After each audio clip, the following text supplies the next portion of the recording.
धेमाजि जिल्ला जनायजन खारेन गामिनि मानसिलाय बसुमतारिया उन्दै बैसोनिफ्रायनो हारिमु बिथिङाव जोबोद आखा-फाखा गोसो गुदुंमोन। नाथाय बिथाङा समनि आंखालाव उन जानानै दंमोन। दा बिथाङा गावनि मिलौदो गारांजों गिबि खेब बेवाइफोर सना मेथाइखौ खनना रायजो राजाफोरनि सिगाङाव गावनि मिलौदो मेथाइखौ लानानै फैदों।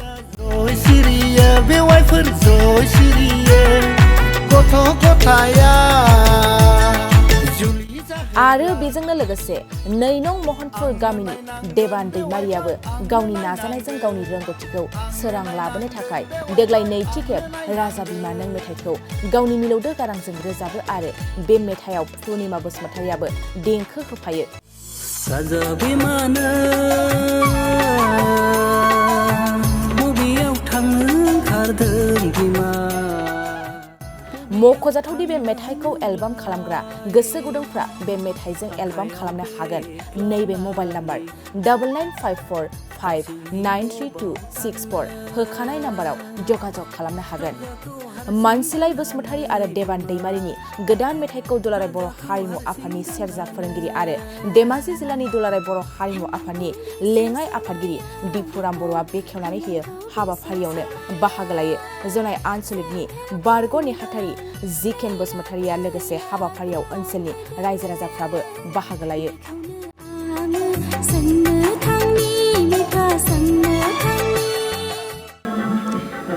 आसा बड'लेण्ड बुब्लिनि रादाब बुथुमगिरि नोंथांमोननिसिम आं आंनि गोसो गोरबोनिफ्राय अननाय सिबिनायखौ बावहरग्रोनाय जाबाय। लोगोसे आं मेथाइखौ हारसिंनो साननानै सुजुदों आरो आंबो खनदों। आंजों लोगोसे बिनानाव सासे देंखो होफादों। बिनि नामानो जादों माने पुर्णिमा बसुमतारि। बिथांजों आंजों बे मेथाइखौ देंखो होदों। लोगोसे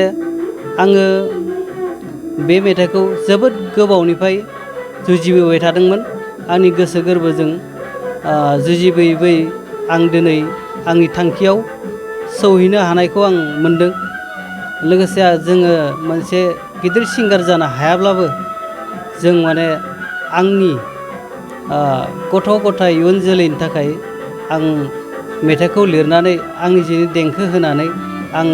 गालांनो सानदों। आं बेनिखायनो जोंनि बर' सुबुंफोरा आंनि मेथाइखौ अनसायगोन होननानै आं आसा खालामो।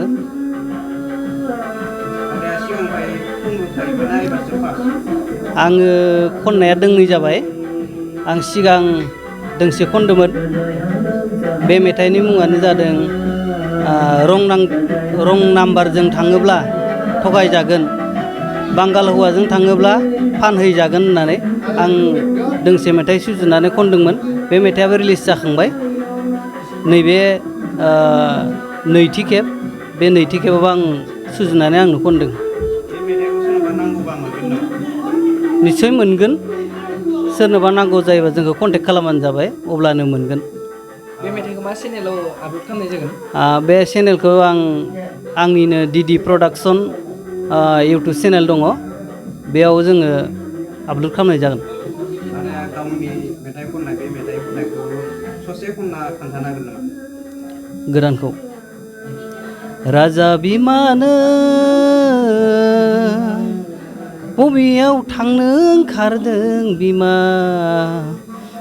बबेयाव थांनो नोंलाय आखायाव बेग लानानै हारसिङै बबाव थांनो, राजाखौ हारसिं दोननानै बिमा, राजाखौ हारसिं दोननानै।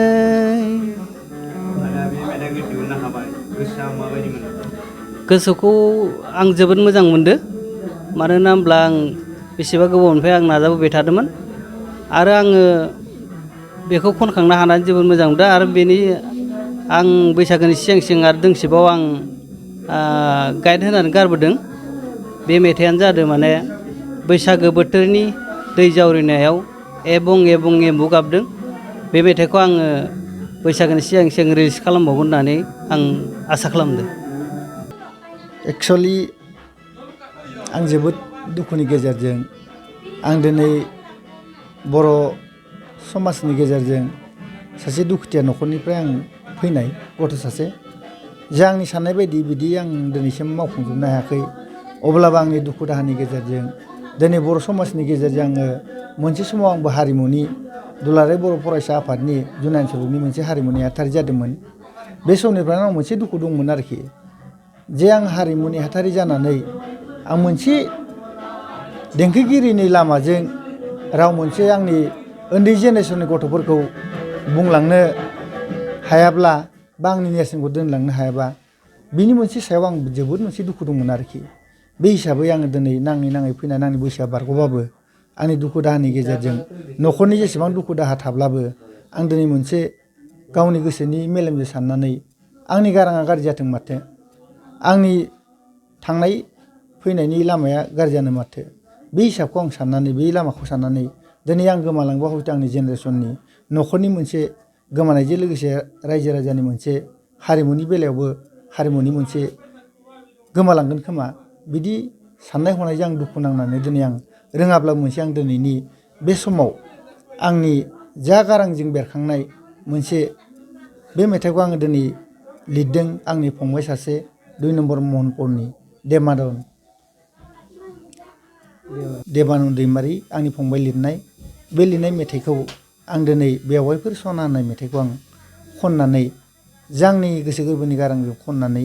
जा हादों हायाखै बेखौ बयनिबो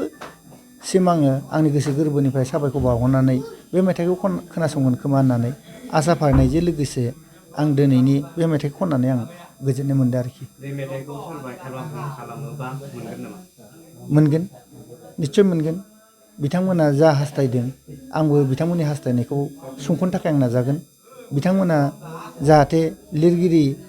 आंनि फंबाय देबानन्द आरो आंजों कन्टेक्ट लालायबा निस्सय जों सुंख'लायगोन जोंनि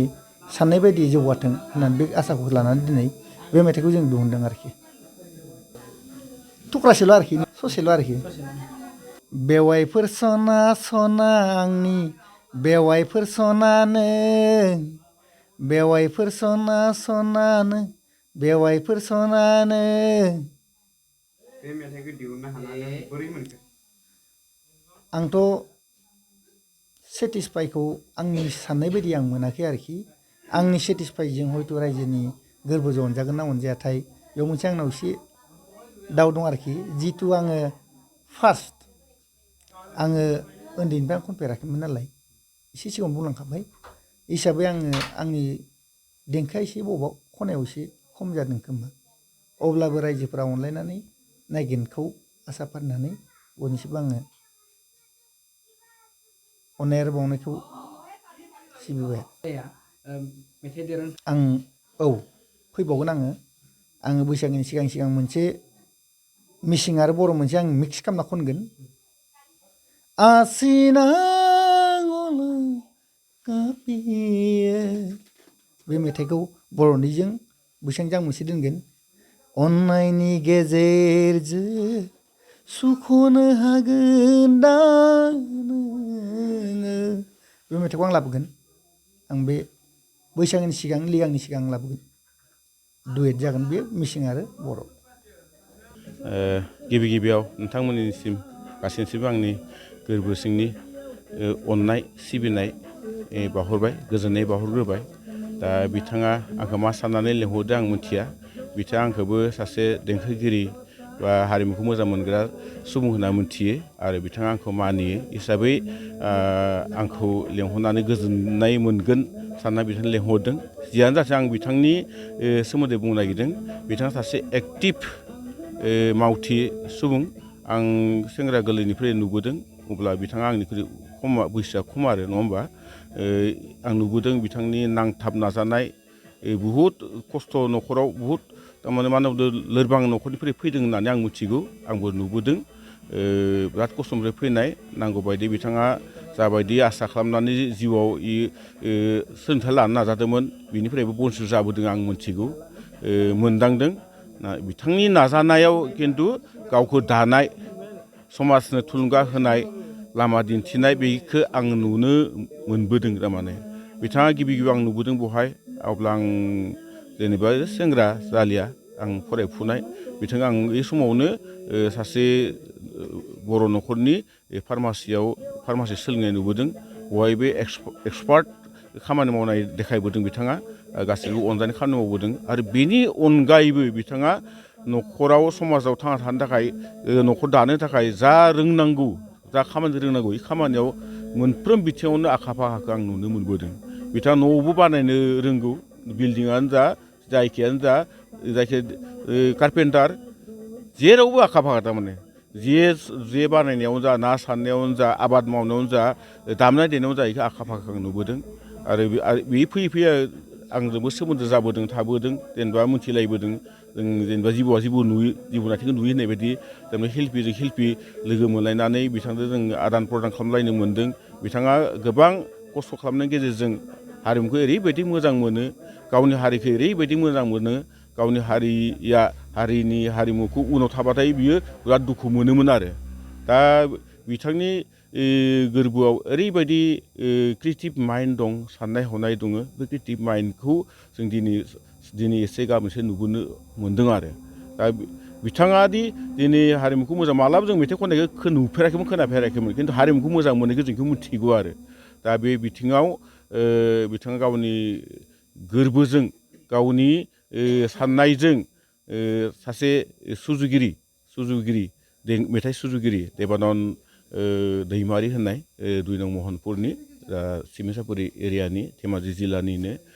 बिथांनि लिरनाय मेथाइखौ आरो बिथांनि लिरनाय मेथाइखौ दिनै माबा दिहुनगिरि हिसाबै गावनि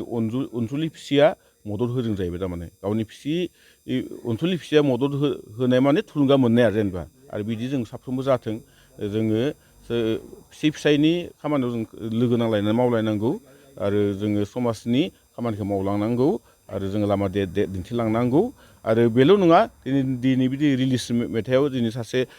जायफोर लिरगिरि देबानन्द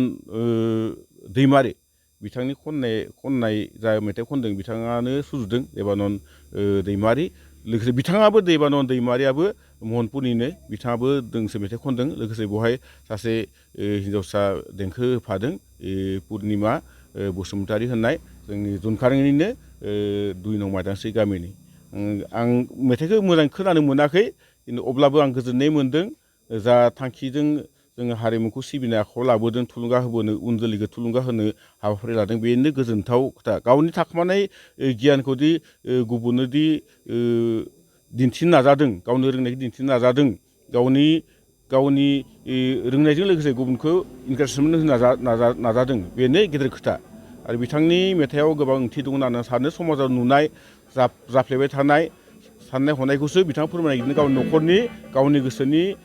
साननायखौ नङा बियो समाजाव नुनाय जाथायखौसो बिथांनि गारांजों बा लिरगिरिया लिरनानै बिथांनि गारांजों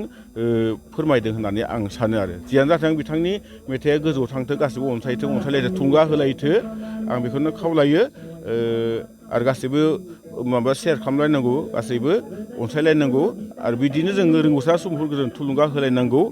अनसायलायनांगौ होननानै आङो खावलायदों आं बिथांनि सिगाङाव खननायखौ नुवाखै खिन्थु हारिमुजों नांथाबनाय गोबां गुबुन गुबुन हारिनि सुबुंफोरजों बिथाङा इन्सट्रुमेन्ट दामफायो आरो न'खरनि परियालाबो दा हारिमुजों सोमोन्दो गोनां मोजां सोमोन्दो दङ आरो बिनि सायावनो हारिमुनि सायावनो कर्स लानाय फिसाला गेदेराबो आरो थै लायै जेनेरेसन फल' खालामो होननाय खोथा दं बे फल'खौ आं नुनो मोन्दों थारमाने बिथाङा न'खरावनो बिमा बिफानिफ्राय थारमाने थै मोनबोदों आरो बेनिख्रुइ बिथांनिजों लोगोसे गावनि फिसालाखौ मिउजिक कलेजाव मिउजिक स्कुलाव हगारनानै एसे राफोद सासे दामगिरि बानायनो हादों आरो बेजों लोगोसे गाव स्कप मोनैयाव कर्स लानो हायाखैबाबो गावनि जा टेलेन्ट रोंनायजों मिथिनायजों स्टाडिजों नाजानायजों बिथाङा गोबां प्रग्राम खालामदों गुबुन गुबुन हारिनि सुबुंफोरजों दिनै बिथांनि दिनै फिथाइखौ नुनो मोनदों गावनि रोंनायखौ गावनि एक्सपिरियेन्सनि गेजेरजों गावनि गोरबोनि साननाय हनायखौ रोंगौथिखौ दिनै नैबे मेथाइ खननायनि गेजेरजों जों मिथिना मोनगोन नुना मोनगोन आरो जोङो साबायखर होलायनांगोन थुलुंगा होलायनांगौ बेखौ आं खावलायदों। मोनसे गोजोनथाव खौरां क'क्राझार सहरनि जेडि रडजों नांजाबनाय सुदेमपुरि गांजिमा बाजाराव थानाय आइ आफा मेड लाइफ बिएम हस्पिटालाव बेराम सोखानो हानायनि गोबां खाबु दं। आइ आफा मेडलाइफ BM हस्पिटालनि फेसिलिटिफोरानो जाबाय medical laboratory, pharmacy, paediatrics, medicine, gynaecology, dental, urology, dental X-ray, play area, X-ray, sonography, OT, ICU, NICU एबा PICU आरो आइ आफा मेडलाइफ BM हस्पिटाला 24 घन्टा जेब्लाबो खुलायै थागोन। लांलाय लाबोनायनि एम्बुलेन्सआबो मोजाङै सार्भिस थागोन। ओनसोलनि सुबुंफोरा बेराम आजारफोरजों भुगिनानै थाना दंब्ला थाबैनो नोंथांनि देहाखौ फाहामथाय लानो क'क्राझार सहरनि सुदेमपुरि गांजिमा बाजाराव थानाय आइ आफा मेडलाइफ BM हस्पिटालाव गोख्रैनो फाहामथाय लाफैनो हागोन। आबुङै मिथिनो थाखाय 9101655430 एबा 8822 688 026 जानबुं नम्बराव खौरां लाहरनो हागोन।